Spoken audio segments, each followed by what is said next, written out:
Everyone in the valley knew the mountain man was dangerous, but no one knew why the wealthiest widow in town rode through a blizzard to find him.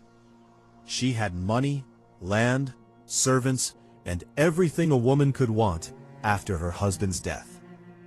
But someone was coming for her inheritance, and the only man she trusted to keep her alive was the one everyone else was terrified to approach. She thought she was hiring a protector. She never expected to discover the terrible secret that made him feared by the entire mountain. Before we begin, take a moment to like this video. Leave a comment telling us what you would do in her place, and subscribe to the Mountain Tribe for more unforgettable mountain stories. In the autumn of 1887, far beyond the nearest railroad and several days from the nearest large settlement, the remote mountain town of Bell's Hollow had begun preparing for winter. The town was little more than a cluster of wooden buildings scattered along a narrow valley. There was a general store, a blacksmith, a church with a crooked bell tower, a small courthouse, and a hotel where travelers rarely stayed longer than one night. Beyond those buildings, the land rose sharply into thick forests of pine and fir. Above the valleys stood the mountain. People called it Black Ridge. It was not marked by any official name on most maps, but everyone knew it. The slopes were steep, the winters brutal, and the trails dangerous enough that even experienced hunters avoided the upper ridges once the first heavy snow arrived. That was where Silas Boone lived. Silas was 37 years old, broad-shouldered, quiet, and poor. He lived alone in a weather-beaten cabin beside a frozen creek. He trapped animals, cut timber, hunted deer, and occasionally brought firewood into town to trade for flour, salt, coffee, and ammunition. Most people in Bell's Hollow believed Silas had something wrong with him. He rarely spoke. He never attended church. He avoided crowds. And there were stories about him. Some said he had killed 3 men. Others said he had buried a man beneath his cabin. A few claimed he had once walked into a winter storm and returned 3 days later without a scratch. None of those stories had ever been proven, but fear did not require proof. Then there was Clara Whitmore. Clara was the richest woman in Bell's Hollow. Her late husband, Jonathan Whitmore, had owned the largest cattle operation in the valley. Several hundred acres of timberland, a profitable trading post, and mineral rights that had recently become extremely valuable. When Jonathan died suddenly the previous winter, Clara inherited everything. At 29, she became one of the wealthiest landowners for miles around.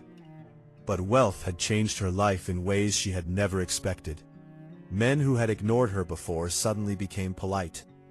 Businessmen began visiting her home. Her husband's former partners offered advice she had never requested. And one man in particular seemed determined to convince her that she could not manage the Whitmore estate alone. His name was Everett Hale. Everett had been Jonathan's business partner. He was charming, educated, and respected throughout the valley. He wore tailored coats, spoke softly, and always seemed to know exactly what to say. Clara had trusted him once. That changed 3 weeks after her husband's death. She discovered that several documents connected to the Whitmore property had disappeared. Then she found a second set of papers hidden inside Jonathan's desk. Those papers suggested that someone had been secretly transferring ownership of parts of her land. When Clara confronted Everett, he denied everything. But that same night, someone broke into her house. Nothing was stolen. That frightened Clara more than theft would have. Whoever entered had gone directly to her husband's office. The following morning, she found a single message scratched into the wooden frame of her bedroom window. "Give up the inheritance." Clara understood immediately. Someone was not trying to rob her. Someone wanted her dead, or wanted to frighten her into surrendering everything. She quietly asked the town sheriff for protection. The sheriff told her he could send a deputy to stay near the house. But Clara knew the sheriff was friends with Everett. So she began searching for someone outside the town's influence. That was when she heard the name Silas Boone. An old trapper told her something that surprised her. If you want a man nobody in this valley can buy, go to Blackridge. Clara stared at him. Silas Boone? The old trapper nodded. He doesn't like people, but if he gives you his word, he'll keep it. Clara asked why everyone feared him. The trapper looked toward the mountains. Because he survived things that would have killed ordinary men. 2 days later, Clara made her decision. She packed a small traveling bag, loaded a pistol beneath her coat, and rode alone toward Blackridge. She did not tell Everett. She did not tell the sheriff. She did not tell the servants. As the afternoon faded, clouds gathered over the peaks. The trail became narrower. Then the snow began. Clara's horse slipped twice. She nearly turned back. But she remembered the message on her window. Give up the inheritance. She kept riding. Near sunset, she found the cabin. Silas was splitting wood outside. He stopped when he saw her. For several seconds, neither spoke. Clara dismounted. I need your help. Silas looked at her expensive coat, fine horse, and polished boots. Then he looked toward the valley below. You came alone? Yes. Why? Because I don't trust anyone there. His expression changed slightly. That was the first sign that he was listening. Clara told him only part of the truth. She said someone wanted her inheritance. She said she needed protection. She did not tell him that she suspected Everett. She did not tell him about the missing documents. And she certainly did not tell him that Jonathan's final letter had contained one terrifying sentence. If anything happens to me, never trust Everett Hale. Silas listened without interrupting. When she finished, he asked one question. How much? Clara frowned. How much money are you offering me? She hesitated. Whatever you ask. Silas shook his head. I don't want your money.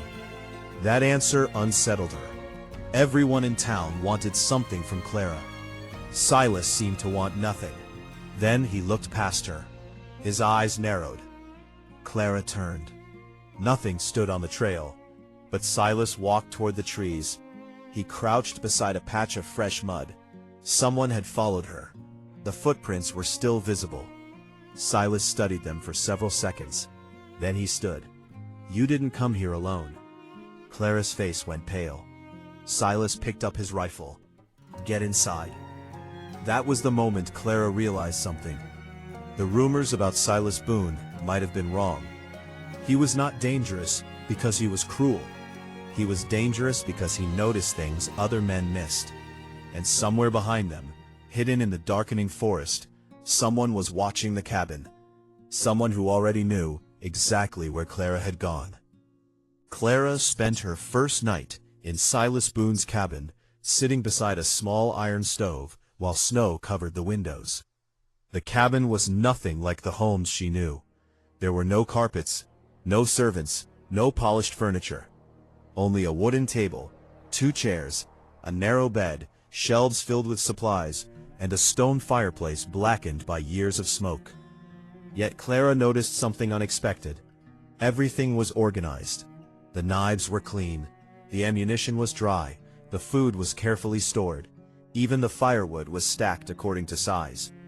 Silas lived simply, but he was prepared for almost anything. After securing the doors, he sat across from Clara. Tell me everything, he said.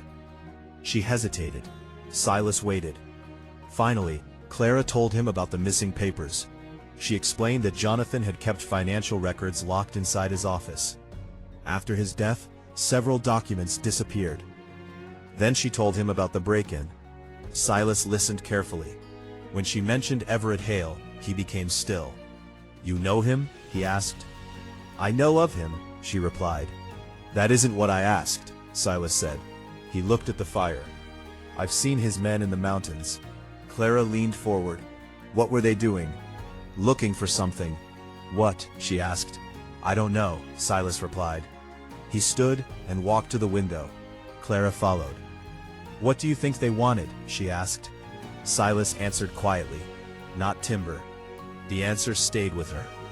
The following morning, he took Clara into the forest. He wanted to find out who had followed her. They found the tracks less than half a mile from the cabin. There were two men. One had a heavy boot, with wasps, a damaged heel. The other walked with a slight limp. Silas followed the tracks until they reached a ridge overlooking the valley. There they found evidence that someone had been watching the cabin. A small fire pit, empty coffee grounds, and a scrap of paper caught beneath a stone. Clara recognized the handwriting immediately. Everett's. The message was short. She went to Boone. Silas read it once, then he folded it. Who is he talking to? Clara asked. Someone he trusts. How many people? Silas looked at her. Enough. Clara began to understand the danger. This was bigger than one man trying to steal her inheritance. Someone had planned this, perhaps even before Jonathan died. Silas told her they needed to return to town. Clara refused. If I go back, they'll know I'm afraid. They already know.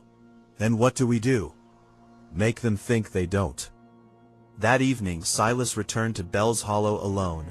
He entered through the back of the general store and met an old blacksmith named Amos Reed. Amos had known Silas for years. He also knew that Silas rarely asked for favors. When Silas mentioned Everett Hale, Amos became serious. There's something you should know. What? Jonathan Whitmore wasn't planning to sell his land. Silas stared at him.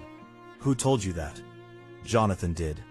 Amos explained that several months before his death, Jonathan had asked him to repair a broken lock on a private storage room. Inside that room were geological reports. The reports showed that valuable deposits might exist beneath a section of Whitmore land. About them. So had several investors from outside the valley. Jonathan refused to sell. A month later, he was dead. The official cause had been pneumonia. But Amos had never believed it. Silas returned to the cabin with the information. Clara was waiting. When he told her about the mineral reports, she finally understood why someone wanted the property. It was not just ranch land. It might contain something worth a fortune. But there was another problem. If Everett could prove Clara was mentally incapable of managing the estate, he could potentially have her placed under legal guardianship. That would allow him to control the property. Clara realized why Everett had been so patient. He didn't need to kill her immediately. He could destroy her reputation first, then take everything legally. That night, Clara admitted something she had never told anyone. Her husband had warned her about Everett. Jonathan had told her that if anything happened to him, she should never sign documents Everett brought her. Silas asked why she had not told the sheriff. Because the sheriff signed one of those documents. Silas looked at her. What? Clara nodded. He was listed as a witness. For the first time, Silas appeared genuinely angry. He stood and walked outside. Clara followed. You said you would protect me. I will. Then tell me what happens now. Silas looked toward the mountains. We disappear. Clara shook her head. No. Why? Because if I disappear, they win. Silas studied her. For the first time he saw something beyond the wealthy widow from town. Clara was frightened. She wanted her husband's killers exposed. She wanted her inheritance protected, and she was willing to risk everything to do it. Silas finally nodded. Then we fight. They began preparing. Clara learned to shoot properly. Silas taught her how to read tracks. He showed her which mountain trails were safe and which ones could become death traps during snow. And slowly, something unexpected began happening. Clara stopped seeing Silas as the frightening man from the rumors. She saw the patience behind his silence. She saw the kindness he never advertised. When an injured fox appeared near the cabin, Silas spent an hour treating its leg. When Clara asked why he cared about an animal that could not repay him, he simply answered, "Not everything worth saving can repay you." Those words stayed with her, but their fragile peace did not last. One morning, they found a dead horse beside the trail. It belonged to Clara. Someone had found their hidden route. Silas examined the animal. Then he found a small brass button in the snow. Clara recognized it. It came from the uniform worn by one of Everett's hired guards. Silas closed his hand around it. They're getting closer.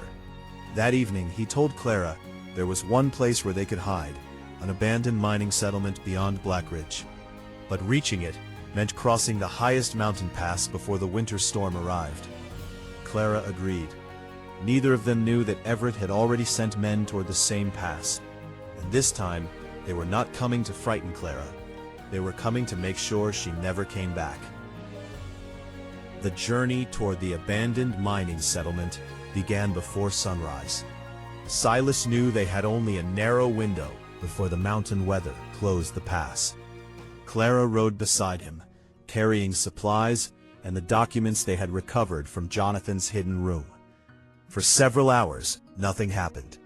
Then they heard gunfire. Silas immediately pulled Clara from her horse. Down. 3 shots echoed through the trees. Silas moved without panic.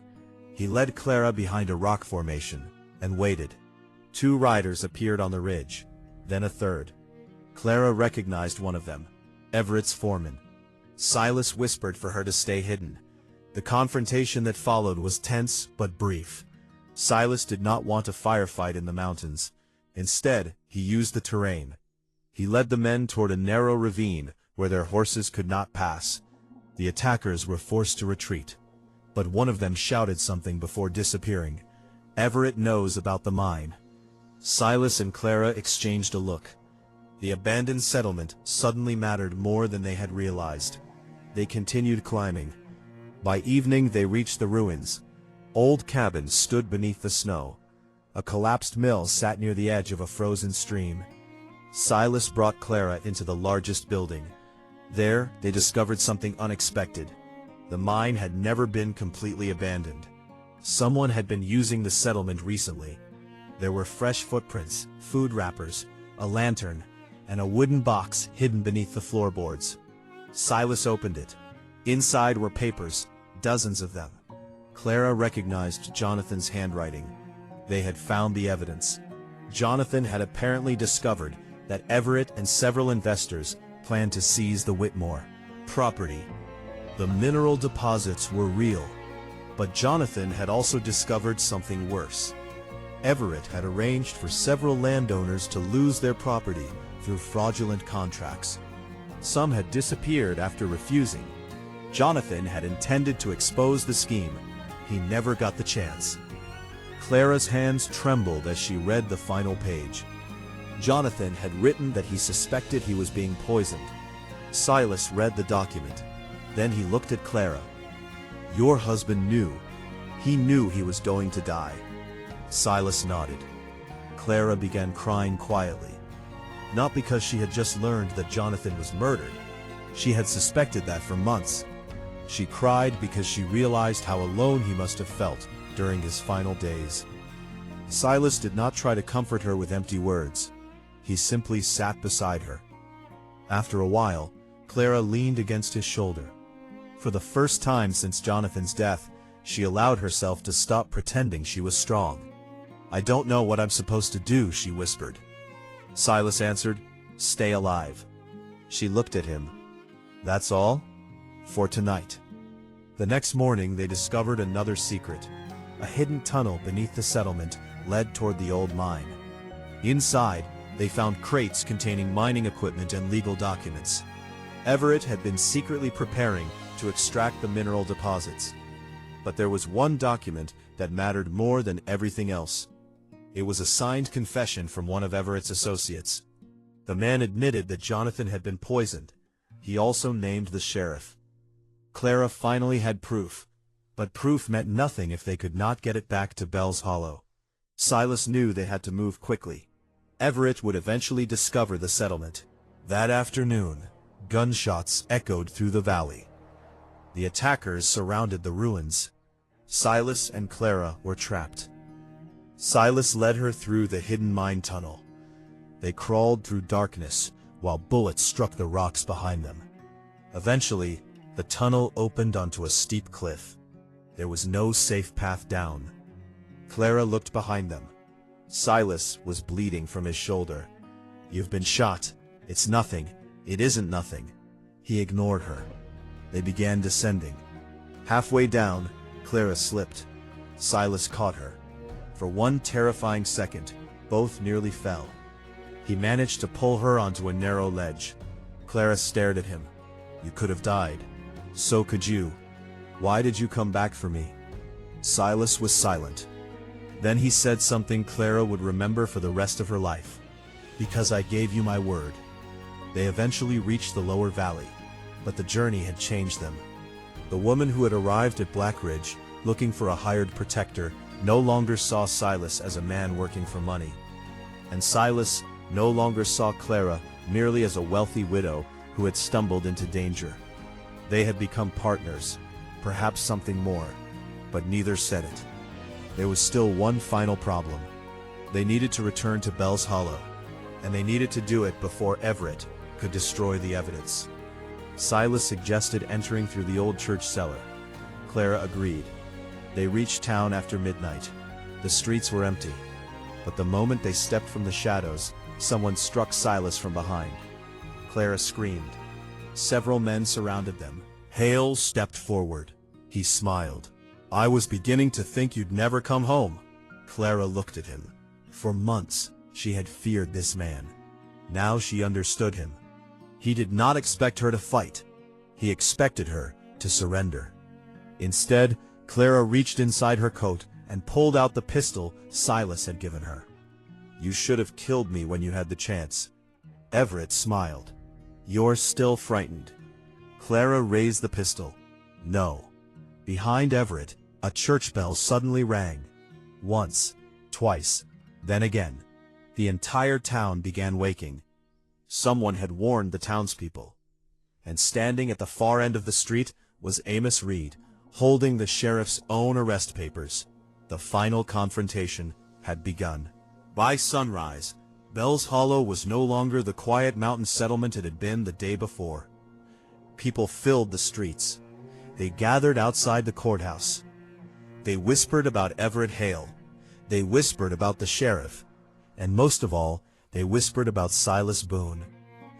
For years, they had believed Silas was a violent outlaw hiding in the mountains. Now they saw him standing beside Clara Whitmore. Blood covered his shirt. His rifle rested against his shoulder. But he was not threatening anyone. He was waiting. Clara entered the courthouse carrying Jonathan's documents. Everett tried to stop her. He claimed the papers were stolen. He claimed Clara was unstable. He claimed Silas had kidnapped her. But Clara had prepared for this moment. She presented Jonathan's records. Then Amos Reed testified that Jonathan had warned him about the mineral deposits. Another witness confirmed Everett had tried to purchase land from widows and struggling farmers at deliberately reduced prices. Then came the most important evidence, the confession naming Everett in Jonathan's poisoning. Everett's confidence disappeared. He tried to flee. The sheriff drew his gun. But before he could leave, the townspeople blocked the door. For the first time, Everett realized that his power had depended entirely on everyone believing him. That belief was gone. The sheriff was arrested as well. The investigation continued for weeks. More documents were found. Several landowners discovered that their properties had been targeted. The mining investors were exposed, and Jonathan Whitmore's death was officially reopened. The truth was finally established. He had been poisoned. Everett had planned to seize Clara's inheritance through fraudulent legal agreements and intimidation. The mineral deposits beneath the Whitmore land had been the reason. Returned to her mansion and lived comfortably. Instead, she made an unexpected decision. She sold part of the mineral rights. She used the money to repay several families whose land had been taken through fraudulent contracts. Then she changed the way the rest of her property was managed. She refused to let Everett's men continue running the ranch. But there was still one decision left. Silas Boone. After the trial, Clara visited his cabin. The snow had begun melting. Spring was finally coming to Black Ridge. Silas was repairing a fence. Clara stood nearby for several minutes before speaking. "You could come live at the Whitmore Ranch." Silas continued working. "I don't belong there." "You don't have to belong there." He looked at her. "You belong there?" Clara smiled. "I don't think I belong anywhere anymore." Silas lowered the hammer. "What do you want?" She took a breath. "When I first came here, I thought I needed a man who could protect me." Silas said nothing. "I was wrong." He waited. "I needed someone I could trust." Silas looked toward the mountains. "You can trust me." "I know." She stepped closer. "But I don't want you because you protected me." Silas finally looked directly at her. "Then why?" Clara smiled. "Because you were the first person who saw me as a woman, instead of an inheritance." Silas had no answer. Clara reached for his hand. "I don't want your cabin to disappear." He glanced at the old structure. "It's barely standing. Then we'll repair it." Clara smiled. "Yes." Silas looked at her for a long moment. Then he took her hand. There was no grand proposal, no crowd, no expensive ring. Only two people standing beside a mountain cabin while the last snow disappeared from the trees. Months later, Clara and Silas married quietly. The ceremony took place in the small church in Bell's Hollow. People who had once feared Silas came to watch. Some apologized, some simply nodded. Silas wore a dark suit borrowed from Amos. Clara wore a simple ivory dress. When she walked toward him, Silas looked more nervous than he had during any gunfight. After the ceremony, Clara did something nobody expected. She gave Silas the deed to the cabin and the surrounding land. He refused it. She laughed. "You don't understand." "What? I'm not giving you land." She folded his hand around the document. "I'm giving you a home." Years later, people in Bell's Hollow still told the story, but they often told it incorrectly. They said the wealthiest widow in the valley married the poorest mountain man because she felt sorry for him. That was not true. They said Silas saved Clara from dangerous men. That was only part of the truth. The real story was more complicated. Clara had entered the mountains believing money could protect her. She discovered that money had made her a target. Silas had entered her life believing he was simply keeping a promise. He discovered that protecting someone could become something deeper. They had both been living alone for different reasons. Clara had been surrounded by people who wanted what she owned. Silas had spent years surrounded by people who feared what they imagined him to be, expected to find trust in the other. And perhaps that was why their marriage lasted. Clara never asked Silas to become a different man. Silas never asked Clara to become less powerful. They simply learned how to stand beside each other. Every spring, Clara rode into the mountains with supplies for the families living beyond Bell's Hollow. Silas would sometimes accompany her. Children who once hid when they saw him began running toward him. Hunters began asking him for advice. Neighbors stopped calling him the Mountain Devil, Boone. But Silas never cared much about titles. He cared about the cabin, the land, the woman waiting inside, and the quiet life they had built together. Years later, when someone asked Clara why she had chosen the most feared man in the valley, she gave the same answer every time. Because everyone else was afraid of the man they imagined he was. She paused. "I was the one who took the time to meet him, and that became the truth people remembered. Not the fortune, not the mine, not Everett Hale, not even the murder that nearly destroyed the Whitmore family. They remembered the widow who rode alone into a dangerous mountain looking for protection, and the poor mountain man who gave her something far more valuable than protection. He gave her a place where she could finally feel safe. And in the end, the woman who went into the mountains to save her inheritance discovered something she had never been searching for: a home, a husband, and a man who had been feared by everyone, but loved her quietly enough to never ask for anything in return.